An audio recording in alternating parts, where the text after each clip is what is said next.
嗨，大家好，我是教徒。这次要来开箱的是 AMD Ryzen 770 MPK。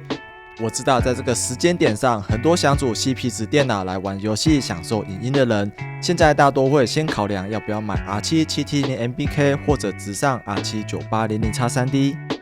那这两颗的价差也是差了1倍以上。以我自己需求来说，我现在是用 Acer 的 X32Q FS 当主萤幕。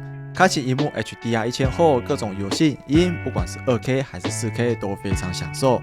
我的游戏机是用 9800X3D 加4070，玩逃离塔可夫是开 2K 锁144赫兹，玩魔物猎人是 4K 锁60赫兹，我目前都可以接受。那有机会能单买到显卡，也一定会升级。反正自主电脑从以前就是这样子。在前 2K 144还很贵的时候，如果电脑 2K 跑不到144帧，先锁120帧、90帧、75帧，再到60帧。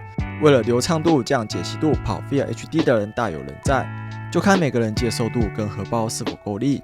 再次强调，买 4K 144 HDR 萤幕的人，不是连游戏需求要全部自动跑上 4K 144，日常使用也可以订阅 Netflix、迪士尼加、Apple TV 之类的串流平台，或者观看 YouTube 的 4K 影片，都是一种享受。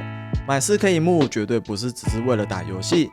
我其实比较建议跟真正有用过、试过硬体零件的人讨论心得。有任何不懂的，我也会找逻辑清楚、讲话老实的前辈询问。像这次影片主题开拍前，问 J9 AMD 的 R7 7700跟 R7 9800X3D 如何选择。J9 就说，单纯就游戏而言，这两颗 CPU 选择很简单，先看游戏需求有没有像逃离塔可夫那种 CPU 效能比较吃重的游戏，确定有。平常又是使用 Full HD 跟 2K 解析度玩游戏的话，可以考虑 9800X3D。如果确定游戏需求都像魔物猎人荒野一样 ，CPU 有一定程度后主要吃显卡，可以考虑 R7 7700。反正 J9 的回答总是简单利落，我每次都佩服的叫他大师或者大神，虽然他说自己不是，也别这样叫他。反观网络上有些讲话像大师的，我在频道想帮忙解决遇到困难的网友。确认详细零件型号、状况，解答问题，还真有怪怪的人不知道什么毛病发作，也不知道是怎么脑补的，能直接帮人确定问题是什么，好像可以通灵，厉害到没去参加灵人的挑战，真的太可惜了。就算其他网友直接提醒大师搞错，大师也会马上跳针东扯西扯。这种不知道有没有看完影片还是看不懂影片的大师吼，不管他有没有 9800X3D， 又或者他有 9800X3D 却不知道记忆体有单双面差异，然后4条 DDL 超频开机没办法成功通过。有兴趣知道详细情况的人可以看我节目的公告影片。另外，本频道目前没有任何业配，就算将来有业配，也不会耍任何花招来拐不懂电脑的人。我会坦白的分享最直接的测试数据给大家看，包含我插4条单面 DDR5 开 ESPO 开机之前几分钟都有给数据，也有网友成功试过了。我不确定网络上某些完全无法沟通的大师脑子在想什么东西，可以这么有自信。我做影片该说的、该建议的全都讲了。如果网络上有看到这种大师留言，请多注意并核实讯息是否正确，避免吸收错误资讯。那闲聊的部分先到这，我们回到正题。这颗 AMD R7 7700是8核16序，核心运算单元是台积电5奈米 FinFET 制程 ，I/O 单元使用台积电6奈米 FinFET 制程。官方最大超频时脉是 5.3 GHz。那这部影片会以开 ESPO 设定 FCOK 2000，不开 PBO2 来分享测试数据。另外，我买的这颗 R7 770 MPK 是原价物贩卖的代理保固版本。特别提醒大家，保固部分可以先拍张发票做备份，再把发票用塑口袋装起来，放在散热器盒子里面。将来哪天处理器故障，可以送宝换一颗新的。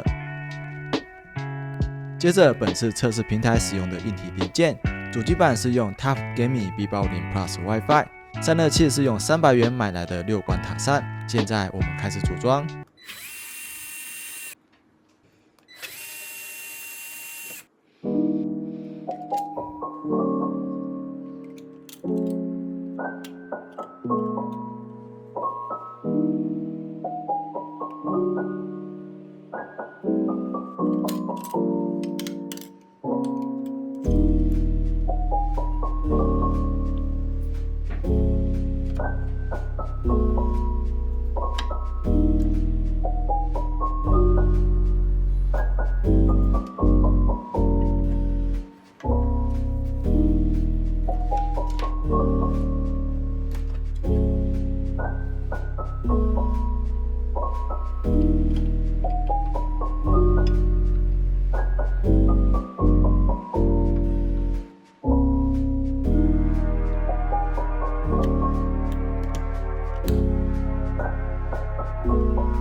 还有这是与 R7-770做比较的 R7-9800X3D， 我们会使用同样的硬体来做比较测试。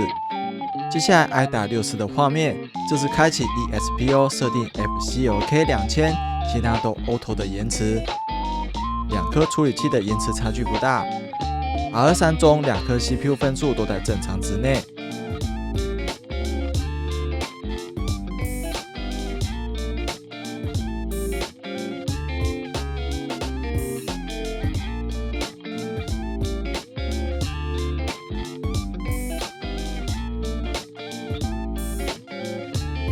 接下来游戏测试，逃离塔可夫设定直接开最高，或使用 DLSS 或 FSR。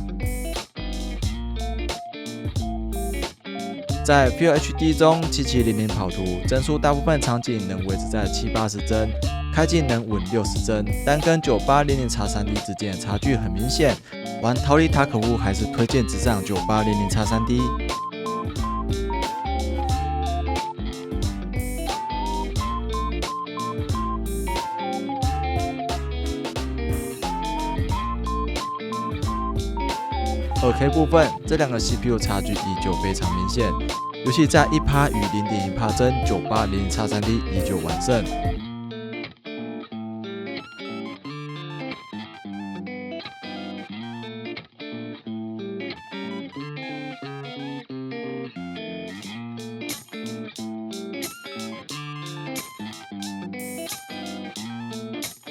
4K 部分，两颗 CPU 表现虽然差不多，加上这场 4K 980X3D 测试旁边的 4S 店有出卡班，平均帧7700这段跑图甚至比 980X3D 高一点，但在1%与 0.1% 帧部分 ，980X3D 在大部分时间中还是会比7700高一点。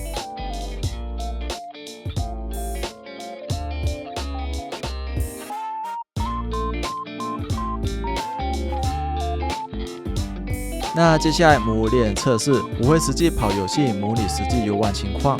测试设定会先将画质调为极高，没开光追，把材质品质改成高，并开启 DLSS 画格生成，以画质优先。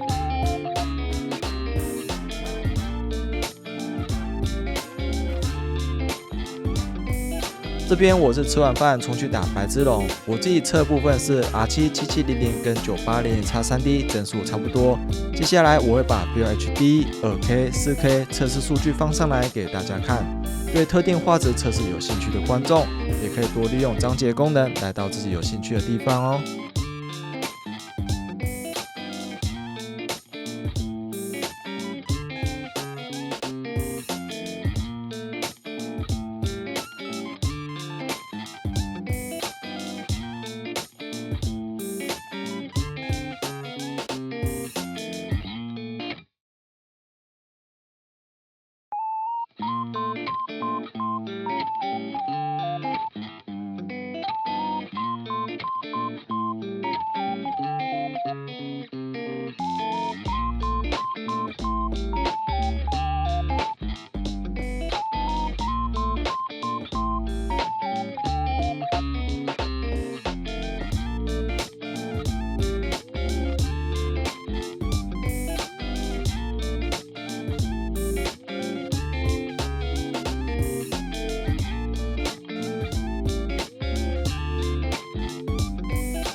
另外特别讲一下，开模猎人荒野这游戏时 CPU 温度会瞬间增高是正常的。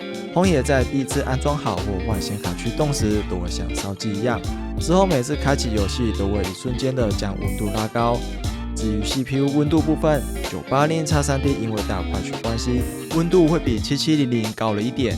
那最后我提醒一下 R77700 这个处理器，我开 DOCP 是没办法跑8000的。在做完这个影片的时候，其实我也不知道有在烦恼主电脑要选 R77700 或 R7 980X3D 的人会不会看到这部影片。关于这两颗处理器的选择，我认为优先需要研究所游玩的游戏需要的硬体效能比例。就像这9说的那样，只要游玩游戏里面有像调理塔可夫那样吃处理器效能，可以考虑 R7 980X3D。如果游玩的游戏都像《魔物猎人荒野》那样，一定处理器效能后吃显示卡，可以考虑 R7 7700。总之，希望这部影片的分享能给选择 AMD 平台 R7 7700或 R7 980X3D 的人有所帮助。是说5070 Ti 跟9070 XT 在单买不到的话，我应该会先买5070来用。喜欢我的影片，欢迎大家订阅、按赞跟分享哦。我们下次见，拜拜。